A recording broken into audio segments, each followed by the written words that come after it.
ശരിയാക്കിയത് മനസ്സിലായി. എന്താ പറഞ്ഞ കാക്കിട്ടാല് ആരായാലും മാറി കാക്കിട്ടാല് ആരായാലും മാറിപ്പോ ശരിയാണ്. പേടിച്ചു കുട്ടാ ആദ്യായിട്ടല്ലേ അമ്പലത്തിലൊന്ന് കയറിയിട്ട്? അച്ഛമ്മ അമ്പലത്തില് പുറത്തുനിന്നൊന്ന് കൈയെടുത്ത് ഒരു നേർച്ചയിട്ടിട്ട് പോടാ. ചെല്ലടാ ഗണപതി തേങ്ങാടിച്ചോന്നേ. നടക്കടാ.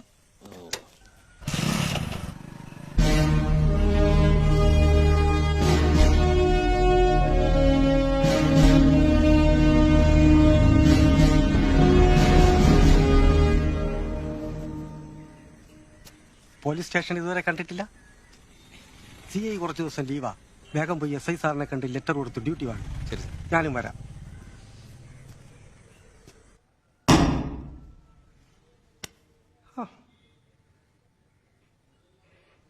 ഇതെങ്ങനെ ഇവിടെ തന്നെ ഒപ്പിച്ചെടുത്തു? അവന്റെ വീട്ടിൽ പ്രായമായ അമ്മയും മാത്രമേ ഉള്ളൂ എന്ന് പറഞ്ഞ് MLA വഴി ശരിയാക്കിയതാ. പാറാവ് ഡ്യൂട്ടി കിട്ടോ? ശരി സാർ, വാ. ഇത് നമ്മുടെ രാജന്റെ മോനാ. എനിക്കറിയാം. ഹലോ, ബിന്ദുസാരൻ. ശ്രീകുട്ടൻ. ഹംസ. ശ്രീകുട്ടൻ. അത് കള്ളനാണ്. കട്ടിട്ടൊന്നുമില്ല സാർ, ചെറിയൊരു അറ്റംപ്റ്റ്. സ്ഥലം SI എന്ന് പറഞ്ഞ് അമ്മായിമാരെ വിളിച്ച് റിസോർട്ടിൽ കയറ്റി അവിടെ തിരുവനന്തപുരമാണ് നിന്റെ അറ്റംപ്റ്റ്. എന്റെ പെങ്ങന്മാരെ പോലെ.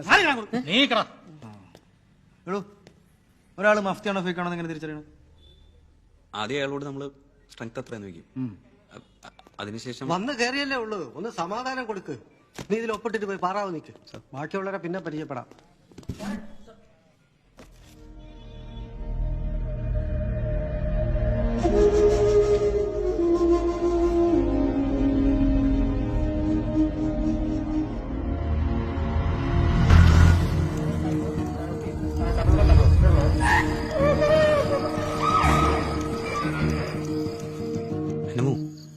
Hello police, over over.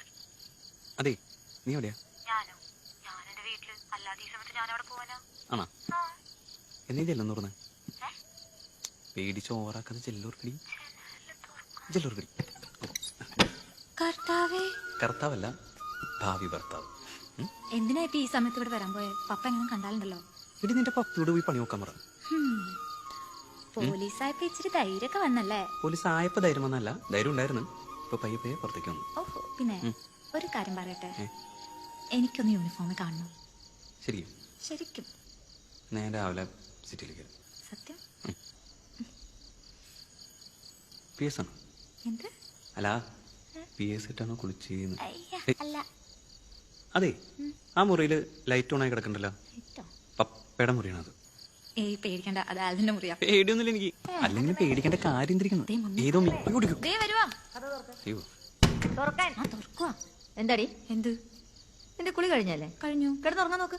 എനിക്ക് ഉറക്കം വരുമ്പോ ഞാൻ ഉറങ്ങിക്കോളാം. മാറ്. എന്തോ ഒന്ന് സംഭവിച്ചിട്ടുണ്ടല്ലോ. എന്താടി? അതെ, ഞാൻ എന്റെ ചെറുക്കനായിട്ടൊന്ന് സംസാരിച്ചതാ. അതെ, ആ ജനലിന്റെ അപ്പുറത്തുണ്ട്.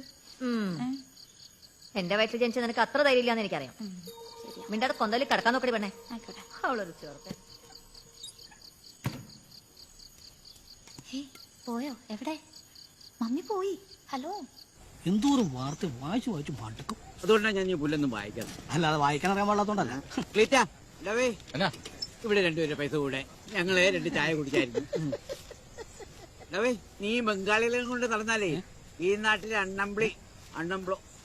അൺഎംപ്ലോയ്മെന്റ് അങ്ങനെയാണോ? അങ്ങനെ ഇത് കൂട്ടുപണിക്കാരനെ ഇവിടെ ജോലി കൂലി ഇല്ലാതാകുന്നത് ഇവിടുത്തെ ചെറുപ്പക്കാർക്കാ. എന്നാ താൻ പാടോ, എന്നാ ചേരി വെട്ടാ താൻ ആളെ കൂട്ടിക്കൊണ്ടുവാ. അയ്യോ, എനിക്ക് ചെറിയ ജലദോഷമുണ്ട്, അതുകൊണ്ടാണ് ഞാൻ വരാത്തത്. നീ കൂടെ പോ. പിന്നെ പണിയില്ല, പട്ടിണി കിടന്ന് ചത്താലും ചരിക്കുന്നു. ഈ ചേരി തൊട്ട് മേല് മൊത്തം ചൊന്നുണ്ടാക്കാൻ എന്നെ കിട്ടില്ല. ആനപ്പുറത്തൂടെ കയറാനുള്ളൂ, ബാക്കി എല്ലാം ആയി. ഏടോ സൺഡേ, താൻ പണിക്ക് പോവാതെ ഇവിടെ ഇരുന്ന് പണിക്ക് പോകുന്നവരെ കുറ്റം പറഞ്ഞുകൊണ്ടിരി. അതാ തനിക്ക് പറ്റിയ പണി.